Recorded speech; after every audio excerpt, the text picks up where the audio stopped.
আজকে আমরা দশমিকের ভাগ কীভাবে করতে হয় সেটা করে দেখাবো। এখন আমরা দেখি 0.02 ভাগ 0.004। এখন আমরা এটা সাজাবো 0.02, নিচে আমরা 0.004। এখন দেখতে হবে কি দশমিকের পরে নিচে কয়টা সংখ্যা আছে। দশমিকের পরে 1, 2, 3টা। উপরে দেখতে হবে দশমিকের পরে কয়টা সংখ্যা, 2টা। তার মানে নিচে আমাদের 3টা আছে দশমিকের পরে। এখন আমরা উপরেও 3টা সংখ্যা করে নেব।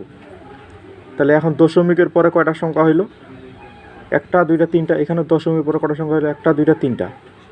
এখন আমাদের কি করতে হবে, এখন আমাদের এই যে দশমিক আছে, দশমিক এই নিচে দশমিক, এই দশমিক আমরা উঠে দিলাম।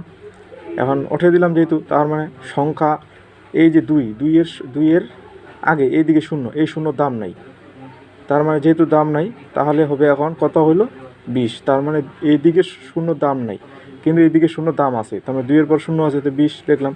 ঠিক তেমনি 4-এর পূর্বে কি 0 আছে, 0 দাম নাই। 4-এর এদিকে কিছু নেই, তাহলে 4 হলো। এখন আমরা কাটাকাটি করবো, 4 আর 20কে ভাঙো, 4 4 5 20। উত্তর হলো আমাদের কত, 5।